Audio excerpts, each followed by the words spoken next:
com o professor Pedro, que é bacharel em Ciências Econômicas e especialista em Gestão de Negócios pela FACECA, mestre, doutor e pós-doutor em Desenvolvimento Econômico pela Unicamp, é professor do UNES e chefe de departamento de pesquisa também do Grupo UNES, membro da Câmara Temática de Políticas Públicas do CESUL e é um dos fundadores do GESUL também. Pedro, eu vou tirar minha apresentação aqui, fique à vontade aí. Demais dúvidas podem ser encaminhadas pelo chat, pessoal. Beleza, Guilherme? Vamos lá, vamos falar um pouquinho. Vocês vão perceber, pessoal, que o que nós vamos tratar aqui é uma continuidade daquilo que o Guilherme começou a tratar. Vocês vão perceber que há uma, vamos dizer assim, uma troca de informações complementares entre aquilo que a gente está fazendo. E aí, quando nós montamos essa programação, um dos pontos mais importantes que foram colocados para nós aqui era, vamos tentar colocar para os municípios de que forma que ocorre a geração de riquezas dele. Tá? Então, na nossa apresentação aqui, nós vamos mostrar primeiramente qual que é o ponto de partida disso, para entender a geração de riqueza, a economia do município, aqui mais no sentido econômico, tá? Nossa abordagem é uma abordagem mais econômica. Quais são as bases que permeiam, explicam, ajudam e contribuem para essa geração de riqueza, que resultados que isso pode trazer, resultados importantes isso pode contribuir para o município. E aí a gente vai bater numa tecla muito importante, como gerar continuidade dessa riqueza e desses programas, e por fim, ao final, trazer para vocês aqui algumas ideias, alguns insights que podem ajudar vocês para aplicações dentro dos municípios de vocês aí, tá? Lógico que são ideias muito no sentido de contribuir, não há uma camisa de força, ou vamos dizer assim, não existe um modelo básico padrão de desenvolvimento econômico municipal. Por quê? Porque cada município tem suas realidades, cada município tem suas características específicas, então a gente não pode desenhar modelos padrões que não são adaptáveis às realidades de cada um desses municípios. Tá? Então, primeira coisa, como eu disse para vocês, há uma continuidade daquilo que o Guilherme falou. Qual que é o ponto de partida, então, para eu entender a geração de riqueza do município? Não tem como você entender isso sem levantamento de dados. Isso é impossível.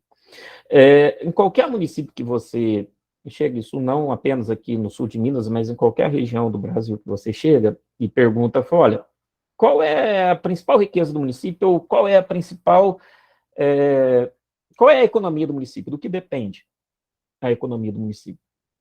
E muitas vezes a resposta que a gente tem é baseado muito mais em feeling, é baseado muito mais em achismo do que em fundamentação. Olha, eu acredito que seja o agro, eu acredito que é a indústria. Na minha opinião aqui, eu acho que o comércio é o mais importante, é a vocação do município e tal. Tá ok, mas com base no que você está fazendo essa afirmativa? De onde você tirou essa informação, de onde você tirou esse insight, essa conclusão de que, o meu município é agro? Muitas vezes isso não é baseado em dados. E quando você vai para os dados, quando você vai para as informações, e aí vem um susto danado, porque muitas vezes o gestor percebe uma coisa que ele não imaginava. Fala, nossa, mas eu não imaginava que o setor de serviços, que o setor de comércio fosse tão grande. Eu não imaginava que a administração pública tinha um peso tão forte na geração de riqueza para o município. Tá? Nossa, eu achava que o agro era muito mais. Nossa, eu não imaginava que o agro fosse tão forte. Então, primeira coisa, o ponto de partida é o levantamento dos dados. Depois que você tem esse levantamento dos dados e o diagnóstico, tanto que o plano de desenvolvimento econômico do município, ele começa, toda a metodologia do PDE, ele começa pelo diagnóstico. Não tem como nós começarmos um plano de desenvolvimento por proposições se eu não conheço a realidade sobre a qual eu vou propor. Então, se começa a partir daí. Então, a partir do levantamento dos dados, gera-se esse diagnóstico, que permite o município conhecer qual a sua vocação ou quais suas vocações econômicas. Tá? E para quem já teve aula comigo aí no mestrado, vai lembrar bem desse tripé que eu coloco aqui, ó. A vocação, ela pode ter três realidades. Ela pode ser uma vocação motriz, ela pode ser uma vocação-chave, ou ela pode ser uma vocação enclave. O que significa isso? Significa o seguinte, o melhor dos mundos é que a vocação econômica do teu município, se você quer gerar riquezas realmente para o município a longo prazo, é que a tua vocação ela seja motriz. O que significa vocação motriz, Pedro? Vocação motriz significa o seguinte, aquilo que é a principal economia do município, ela se arraiga para os outros setores, ela se interconecta, se interrelaciona, cria aquilo que nós chamamos de encadeamento, tá? Tanto necessitando de fornecedores, como para a venda aos consumidores finais. Então, dentro do município, você gera um processo tanto de demanda quanto de oferta, por isso se chama motriz. Ele é o motor que gira a economia do município. Isso é o melhor dos mundos. Só que uma vocação motriz, ela tem que ser dinâmica, a gente vai falar daqui a pouquinho. Ela não pode ser estática, ela não pode ser, nosso negócio é sempre esse, vai ser sempre esse, continuaremos sempre sendo assim. Não caiam nessa falácia. Por quê? Porque a cada momento muda. Ou por fatores internos ou por fatores externos. Exemplo, a pandemia fez mudar vocações motrizes de vários municípios, ou exigiu que a vocação motriz do município, por exemplo, que os municípios dependentes do turismo, teve que repensar completamente a inserção.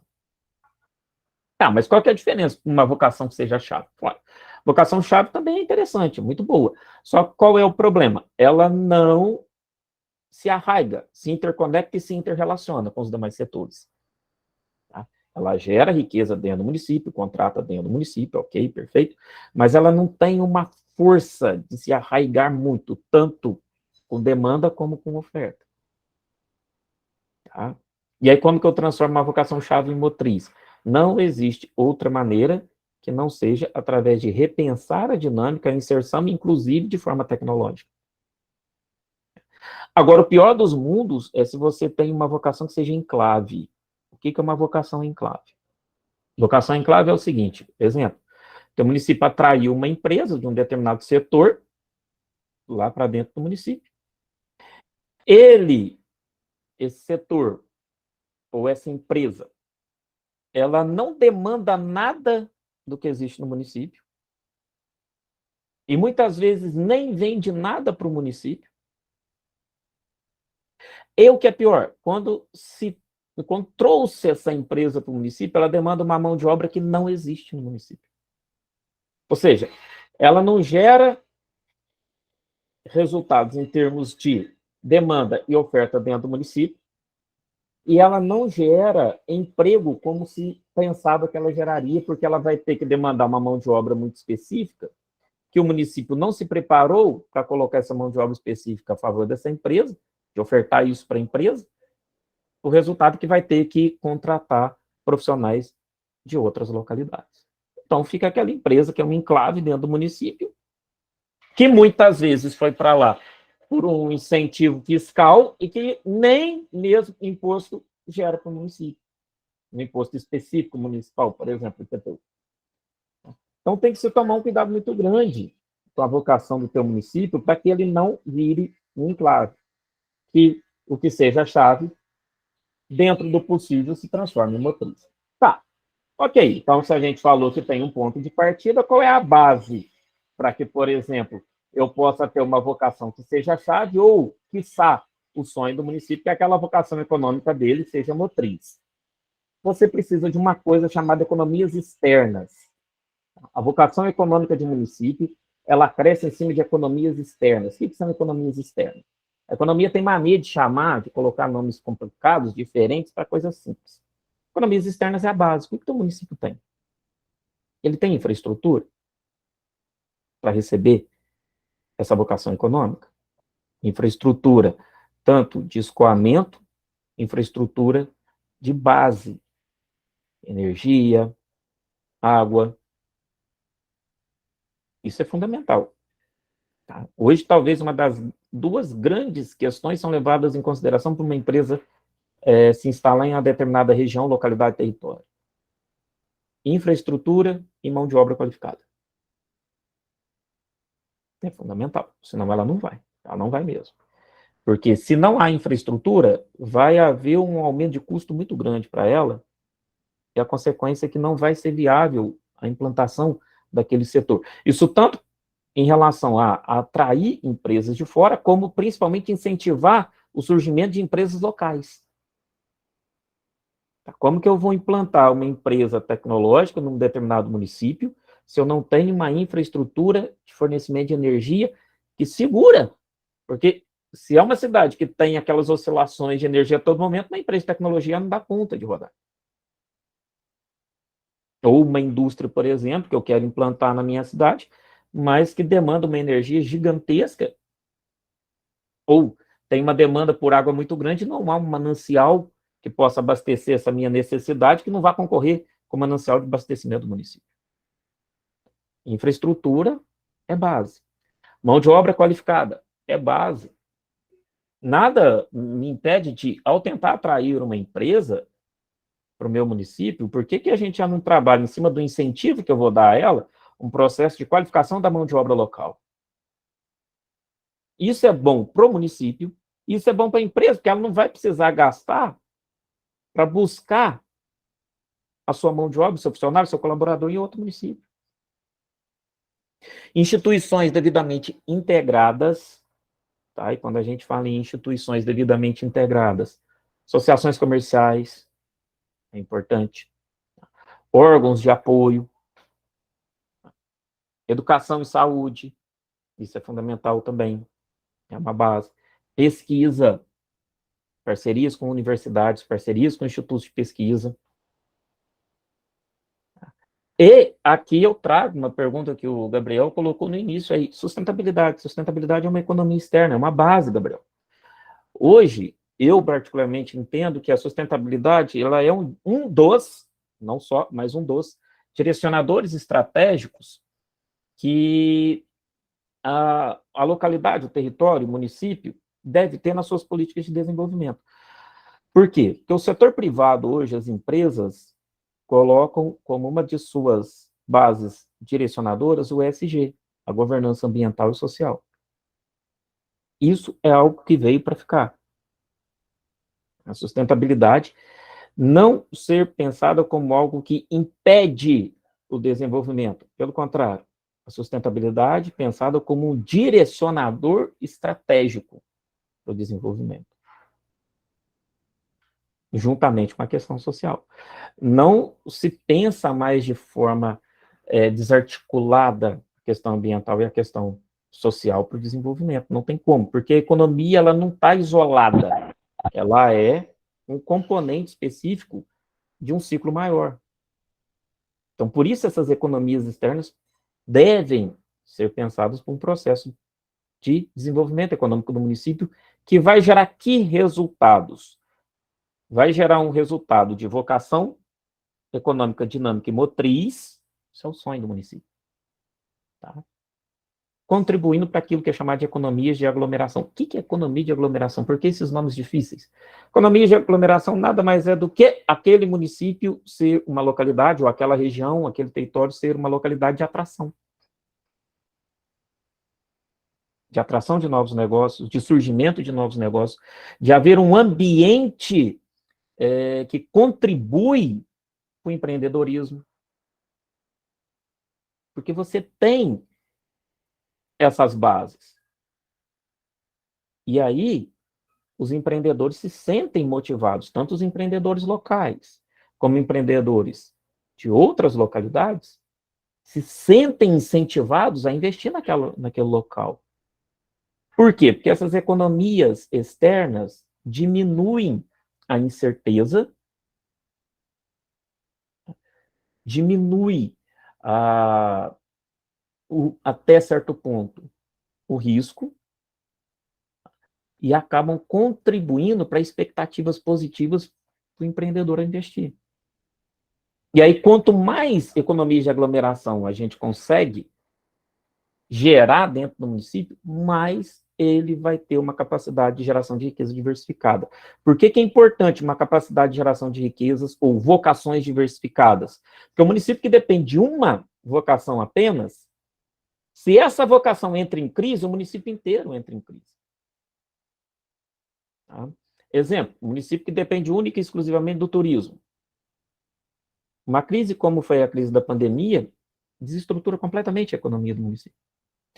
Um município que depende de um único tipo de produto agrícola.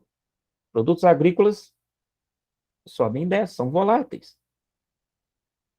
Então, se ele depende de um produto apenas, na hora que aquele produto entra numa crise, ele leva a economia do município toda junto. Então, diversificar é fundamental, porque se um segmento específico entra em crise, os demais seguram o processo, segura a geração de riqueza do município, até que esse se recupere. Por isso, a necessidade de descobrir, saber qual é a vocação que o município tem, se é uma vocação motriz, chave ou enclave, se eu tenho economias externas que dão base para isso, e se eu estou diversificado, o quanto que eu estou diversificado e como que isso pode contribuir para o meu município. E uma coisa importantíssima, incentivo fiscal é importante? Sem dúvida, mas sozinho não garante atração de investimentos motrizes. Ele é um daqueles componentes base que nós falamos aqui. E aí, como dar continuidade a isso? Um dos graves problemas que existem em municípios, isso não é, pode ter certeza, característica só do seu município, que você está aqui representando, mas isso é característica de N municípios, talvez quase todos no Brasil, que é o processo de continuidade. O desenvolvimento econômico, ou o desenvolvimento pleno do município, entendido como parte do planejamento do município. Por exemplo, os conselhos de desenvolvimento. Hoje é uma felicidade muito grande a gente ver quantos municípios do sul de Minas estão criando seus conselhos. Sejam conselhos de desenvolvimento operativo, sejam conselhos simplesmente consultivos, não importa, mas são conselhos que reúnem a sociedade, os atores locais, para pensar o desenvolvimento do município. E quando isso acontece, o desenvolvimento vira uma política de município e não uma política de governo. Porque nós temos um problema sério em municípios que mudou o governo, joga-se fora tudo que o anterior fez, tá? Mas se for oposição, joga fora tudo, vamos começar tudo do zero. Por que não dá continuidade? Por que não existe uma linha traçada? Não precisa ser uma camisa de força, mas há um planejamento a ser seguido que pode ser adaptado, mas nunca abandonado. E quem que tem que ter o papel central, o papel mais importante nisso? O poder público. Ele é que tem que trazer a sociedade para pensar esse desenvolvimento, para planejar isso.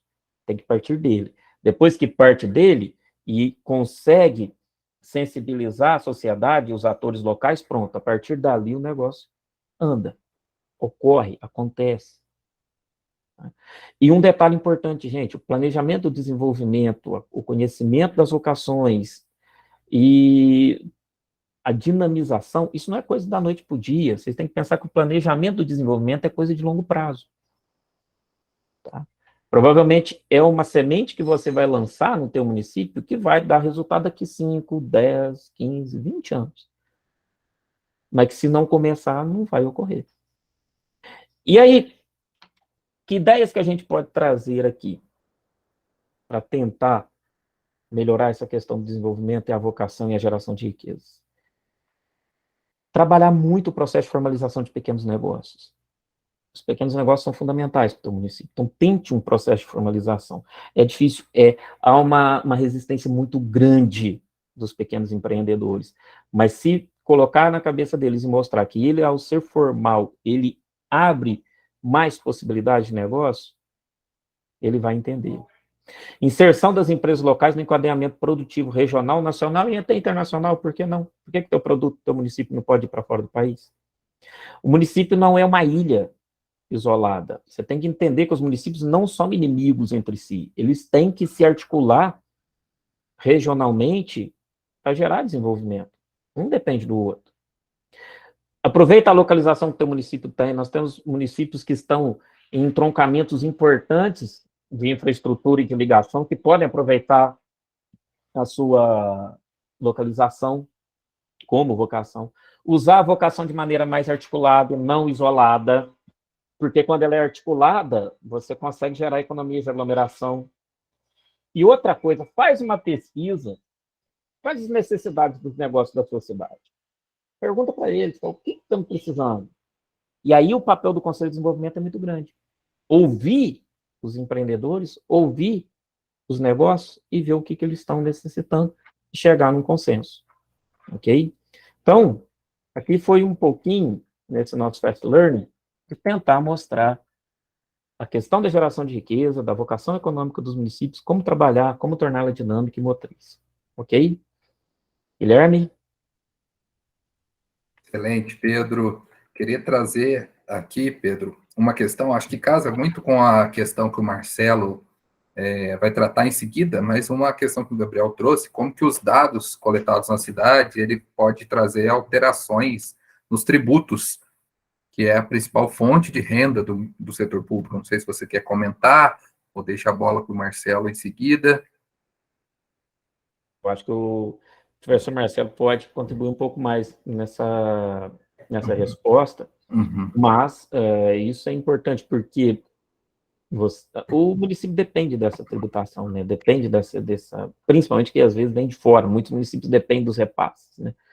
E aí, ao dinamizar a economia através do levantamento dos dados, conhecendo as vocações e tornando elas chaves ou motrizes, você contribui também para esse processo arrecadatório maior. Perfeito. Então, Gabriel, o professor Marcelo, ele vai dar uma aprofundada nesse sentido também. E uma observação que a Adriana colocou aqui, Pedro, que dentro dos quesitos que você levantou como chaves aí, né, para a questão do desenvolvimento e planejamento municipal, é a questão da mão de obra especializada. É um ponto que é uma preocupação muito grande para todos os municípios que estão aqui conosco. Nós estamos também com aí o Túlio, vereador aqui na cidade de Varginha, também o Matias, vereador lá na cidade de Paraguaçu, e demais secretários de outras cidades. Eu sei que vocês vivem na pele e veem essas demandas da sociedade quanto à qualificação da mão de obra dentro de economia, né, Pedro? A gente fala sobre as formas que existem do desemprego, e uma das formas do desemprego é chamada estrutural, né, Pedro? Que é essa divergência de mão de obra, a capacidade técnica dos trabalhadores com aquilo que é exigido hoje no mercado. Inclusive, nós sempre esboçamos aqui no GESUL uma preocupação muito grande com a tecnologia, né? Do trabalhador, hoje em dia, saber usar a tecnologia, que é o que o mercado ele demanda, né? O que você pode comentar, Pedro, sobre esse ponto que a Adriana levantou? Eu acho que a colocação que a Adriana põe, também o Douglas vem e complementa. Como que eu vou saber isso? Não tem outra maneira se você não consultar as empresas. Por isso que, dentre as ideias que nós colocamos ali, uma das mais importantes é que você faça uma consulta, tenta entender o seu empresário. Por isso, o papel importante de parceria com instituições que levam você até o empresário. Para conhecer qual que é a tua demanda, o que vocês estão necessitando. Então, vamos tentar pensar em algo para isso. Uma das grandes necessidades das empresas hoje é mão de obra qualificada. A Alessandra, que é da Educação Corporativa do Unis, sabe muito bem disso. Nós fizemos um levantamento com empresas perguntando qual é a principal demanda em termos de mão de obra qualificada para programadores, que está um caos. As empresas não estão encontrando esse profissional, não estão conseguindo manter esse profissional. E aí fizemos o levantamento, ficamos sabendo quais são os principais demandas, e a partir disso se criou qualificações específicas para esse tipo de mão de obra que as empresas necessitam. Agora, é de suma importância entender o seguinte: o processo da qualificação, ela não é simples e não é barata. Ela não é barata. A mão de obra não vai se tornar qualificada da noite para o dia e sem um custo, seja para o poder público ou, inclusive, para as próprias empresas. Então, isso é fundamental também, que as empresas entendam. Olha, nós fizemos esse levantamento, temos isso aqui, vamos ofertar isso, vamos qualificar a mão de obra, mas aí precisa das empresas também abraçarem a causa, porque para ela vai ser muito melhor se ela tiver uma mão de obra qualificada na localidade. Muito melhor do que ela ter que contratar fora. Os custos dela vão aumentar. Então, é um processo que, a meu ver, tem que ser pensado, usado, aplicado numa junção entre poder público e setor privado e as empresas.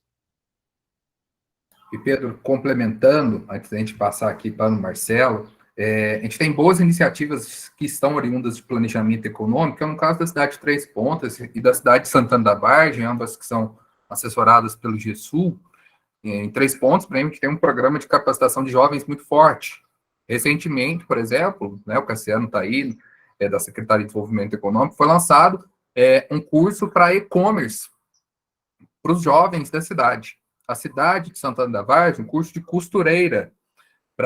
Isso são demandas de empresas locais, para que possa capacitar a mão de obra jovem para inserir de acordo com as demandas daquele momento. E esse momento, ele muda. Hoje é isso, amanhã é outra demanda, e assim vai. O e-commerce em si é um boom de demanda disso, o Pedro comentou, tanto de programação, mas de entender de plataformas de venda online.